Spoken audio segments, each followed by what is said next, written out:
Miarabantsika indray amin'izao alahady harivariva izao. Natao ihany mba hijery, mihaino ary mandinika ny zava-mitranga eto amin'ny firenena, fa tsy afaka ny miangina manoloana ny zava-misy tsy rariny ary fanaovana tsinotsinona ny vahoaka malagasy. Azo lazaina fa famonoana vahoaka mihitsy tranga eto amin'ny firenena amin'izao fotoana izao. Tena filoham-pirenena mandrorona, izany hoe mivadika tanteraka ny rasa. Izy tokony ho modely, ray aman-dreny ananatra no manatabava sy ahitsy noho ny adalana sesilany izay ataony eto amin'ity fitantanana ny firenena malagasy ity. Tena tonga amin'ny fitenenana hoe nitaiza zanabaratra i Madagasikara, ka tena nitaiza raha mono. Nitsikitsika natao hivavahana no namono ny reny koa, mipoaka sy mangalatra manodikodina ny harem-pirenena izay tokony sitrahany vahoaka malagasy manontolo, fa dia zareo olombitsy ao amin'ny fitondrana ihany no kilabina amin'izany. Ka dia raisiko adidy masina hatrany ny fanoherana sy ny fitsikirana ary ny fanitrikitrihana ny fanararaotam-pahefana sy ny fanitsakitsahana ny lalàna izay manimba tanteraka ny fiainam-pirenentsika. Adalàna tsy tokony tsy forohana izay tena manome sangodim-panina ny mpanaram-baovao sy tena mahavery tanteraka, mahafanina ny vahoaka. Maro ireo diversion isan-karazany fanodikodona-tsaina anafenana an'izay fitondrana ratsy tatana, tsy rariny ary fanararaotam-pahefana sy ny tsy maty manoty eto amin'ny firenena izay tsy tamby isaina intsony. Ka leo lainga tanteraka ny vahoaka malagasy, voky hatrany an-tendan-keliny. Natao mihitsy izay akalohalohy azy tsy rarahan'izany fiainam-pirenena izany intsony, na dia efa difotra tanteraka amin'ny fahasahiranana azy. Ny vahoaka izay maso mandidy sy tompon'ny fahefana, ka tsy hanaiky ho veriverezina dia ohatr'izany tsika amin'ireo diversion isan-karazany, na hamorona inona andrareo, na hamorona inona isan'andro, na hanokatra musée isan'andro an'azy ary rajoelina, tsisy rarahintsika an'izany. Fa ny saintsika dia ireo resaka saripady amin'izao fotoana voaka masoandro mety hanimba ary mbola hanaratsy kokoa ny hoavintsika malagasy raha tsy mitandrina isika. Ny voalohany indrindra amin'izany dia ny double nationalité any Rajoelina. izay tsy mila resaka be dia be fa nareo manodikodina manafanina ny vahoaka fa araky ny lalàna mazava ao amin'ny lalam-panorenana malagasy izay izy ihany no isan'ny vinahitana ary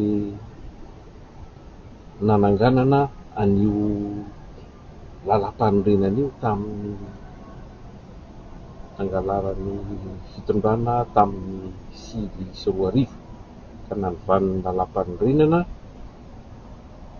vaovao tamin'izany io lalam-panorenan'ny repoblika fahefatra azo lazaina fa izy no rainy izany lalam-panorenana izany izay nitsakitsahany tsy asiany asina ary io toeriny ankehitriny io ka nahodika avy izy nahodika havanana tsika tsy anaiky hoentina vazaha tondrany manana zoom-pirenena vahiny izany, indrindra moa fa zoom-pirenena frantsay noho ny antony manokana dia noho ireo tombontsoa izay mifanipaka eo amintsika malagasy sy ny frantsay momba ireo nositsika izay bodony zareo hatramin'ny fahaleovantena ka mandrakandroany tsy afaka niady izany raha filoham-pirenena manana ny zoom-pirenena frantsay ka tsy andreny rajoelona hivadika malagasy tsika na asa na isy no saha anome azy indray amerina aminy tanteraka ny hoe zoom-pirenena malagasy sy hamafa ny zoom-pirenena frantsay ananany fa tsy miandren'izany ny raharaham-pirenena ahirika izy rehefa tsy manaraka ny lalàna fiainam-pirenena tsy maintsy mitohy. Faharoa dia ilay resaka nahatratrarana ny lehiben'ny kabinetrin'ny présidence tany Londres, zavatra mila arahana akaiky sy atao mazava ny raharaha toy ireny satria irakiraka fotsiny ramatoa Romy fa ny tompon'ny hevitra sy ny tompon'ny fahefana ary tompon'ny baiko dia tsy misy afa-tsy rajoelona, tsy misy zavatra hoe mandeha ao amin'ny firenena io sy fitondrana io amin'izao fotoana raha tsy mandalo eo ambanin'ny masony sy mahazo ny tso-dranony. Resaka daholo ny hoe olona nandeha nanao niala sasatra no nanararoatra nanao zavatra mahatsiravina sy tena manala-baraka ny firenena malagasy tahaka ireny. Tsy azo inoana ray segondram-pory hoe olona tsotra direkterana kabinet no aka inisiativa hoy ny fitenenana aka anapaka sy andidy hoe andeha hanao an'ity zavatra ity, zavatra tena mazava fa efa fomba fanaon'ity fitondrana ity hatramin'izay ka hatramin'izao ary mbola hitohy raha mbola mentsika fahefana hanohy izany fitantanana tena tsy tandalana ary tsy mangarara izany ity filoha ity. Efa ho avy tsy ho ela moa izany ny fitsarana ny raharaha io ka dia arahantsika akaiky satria antoky ny aim-pirenena malagasy ireo harenam-pirenentsika izay miraraka tantely hafahdrakotra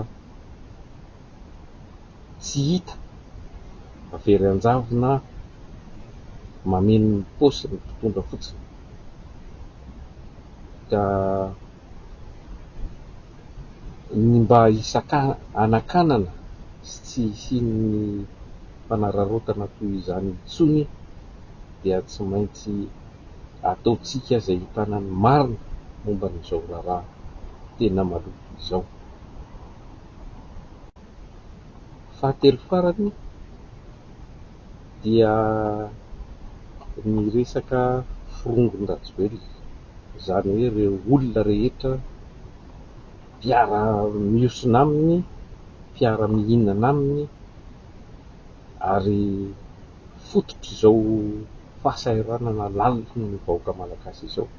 Voalohany amin'izany Ngara Vatomanga, izay hatrany am-boalohany no manana fifandraisana betabeta raha resaka politika izany tenena.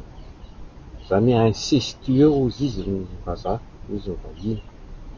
Izany hoe misy fifandraisany fambototra manafangaro ny tombontsoa manokana ana orinasa privé na orinasa mahaleo-tena sy ny fitondram-panjakana.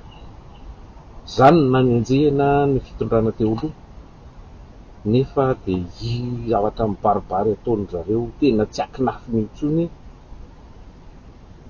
tsy fantatra intsony izay rehetra rehetra ity, tsisy izay tsy idiran'ny Vatomanga, tsy fantatra intsony ny toerana misy azy, na mpanorotsaina izy na filoham-pirenena lefitra, na izy mihitsy ny tena voalohany ao ambadika ny filoham-pirenena, fa mila ho resahantsika malalaka sy mazava izany tsy hoe.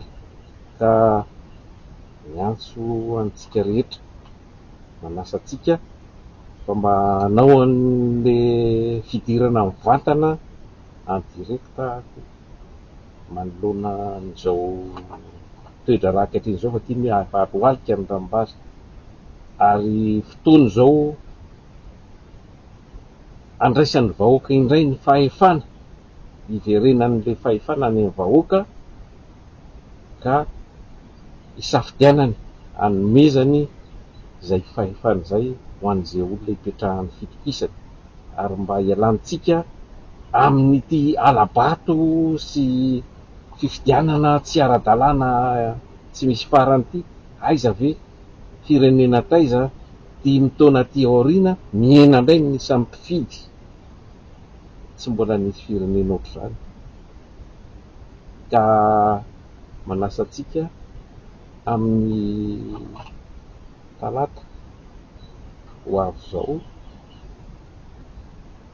amin'ny fitora any Madagasikara, amin'ny anora aty la Frantsa izany, hiditra mivantana tafatafa, satria misy tombony le miresaka mivantana satria mahafaka mivalapatra, nefa raha lava loatra le resaka koa tsy tafita ny hafatra, satria vitsy dia vitsy ny olona afaka manaraka izany any Madagasikara. Ka dia manao veloma mandram-peona vetivety antsika rehetra indray amin'ny talata izany ny fotoanantsika.